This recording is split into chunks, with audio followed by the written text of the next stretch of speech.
So Shelby, off to the next round of the Australian Open. You must be absolutely ecstatic with that result today. So just talk us through it.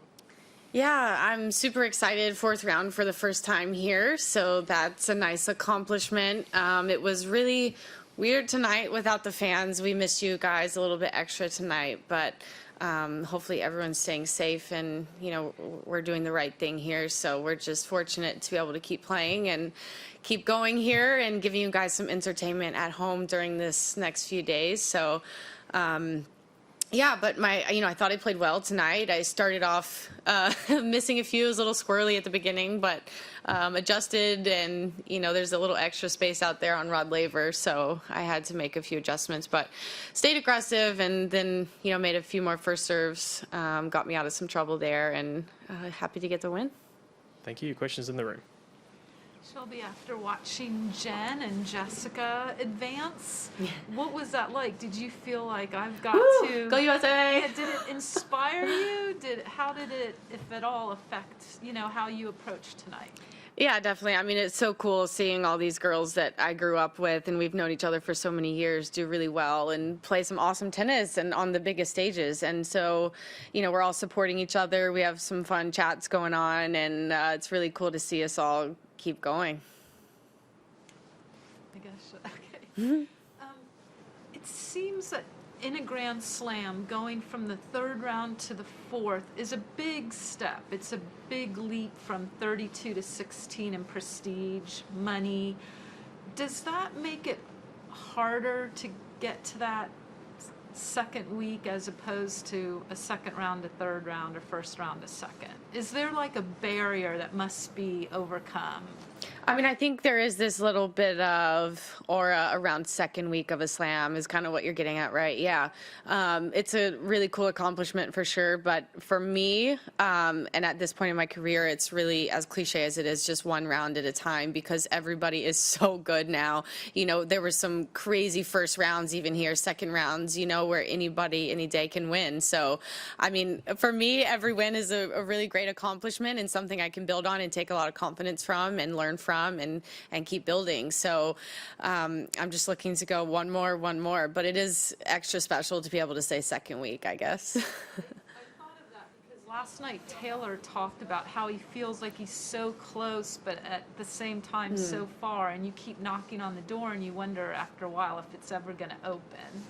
And I think, the further you get in the draw, you play the higher seeds and, on paper, the better players. But like I said, the women's game is so deep right now. Every match is incredibly tough.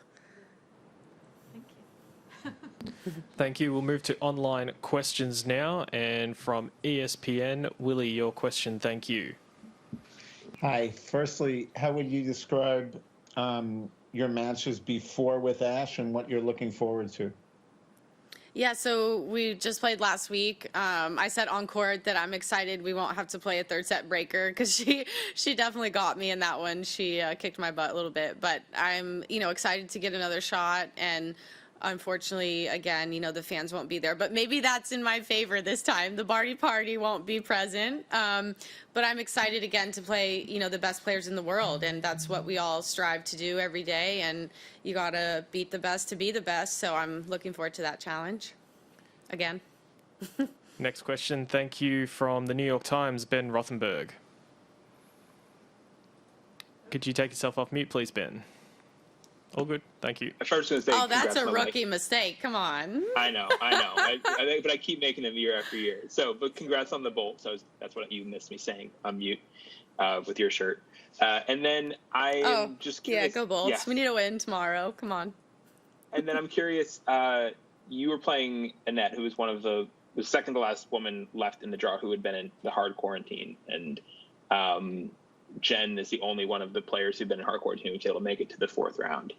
I'm just wondering what a big challenge you think that was and how tough it was maybe to get through, and also what it says about Jen that she was sort of the last woman standing from that group of players. Yeah, Jen's tough, I mean, obviously it gave me a lot of perspective being able to practice a few hours a day during that process. I don't think it was easy for anyone, but I can't imagine or speak to what those players went through.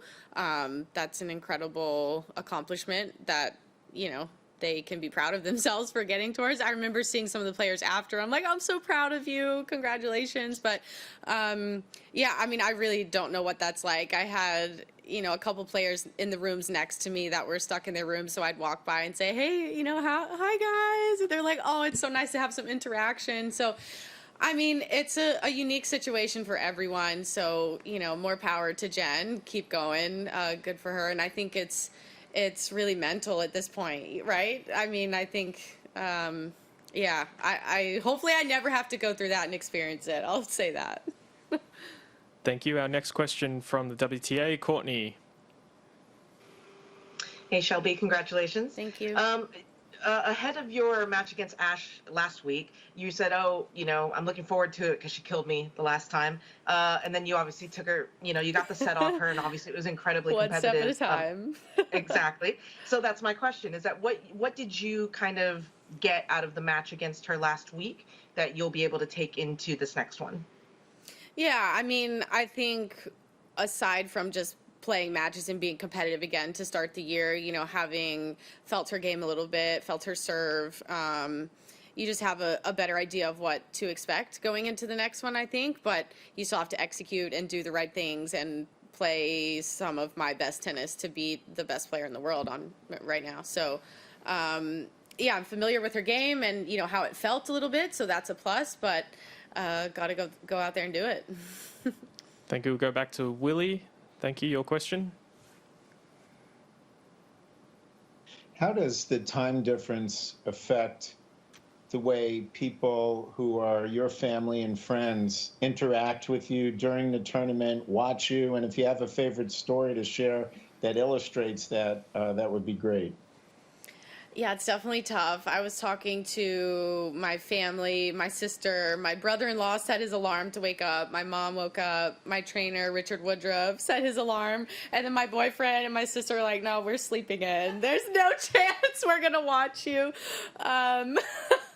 So I think, yeah, it's definitely a challenge. You know, I try to communicate as much as I can with them, but it's pretty much complete opposite. So we do the best we can, and everybody understands what's going on. But they're definitely making a lot of sacrifices to support me and watch me play. That I think it was a 3:30 alarm maybe today. I mean, I really felt the love there. Thank you. We'll go back to Courtney. Thank you. Final question online. Thank you. And Shelby, as you mentioned, you and Jesse and Jen have known each other for a very long time. I'm curious from your perspective, how similar and how different are the three of you personality-wise?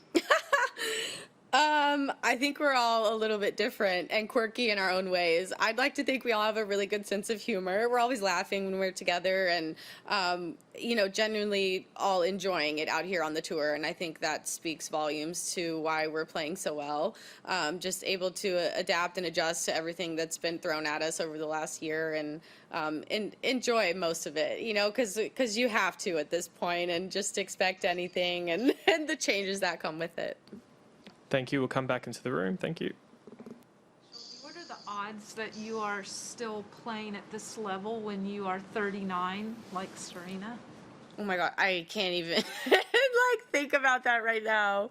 That's 11 years away.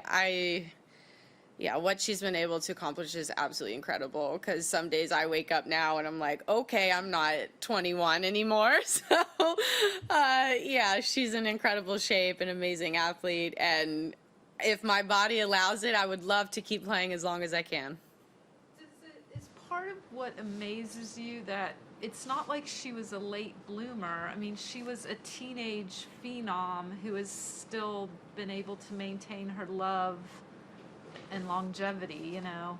Oh yeah, her and Venus, I mean, are such an inspiration, especially as an American, to just see what they've done for the game, and they've been so helpful to grow the game and give us this opportunity to compete on a stage like this for, you know, that amount of prize money and just have this experience. So we definitely owe a lot to them, and it's still amazing to watch them compete and like I said, so inspiring. So yeah, absolutely incredible to keep the love for the game, the wins going, and really phenomenal.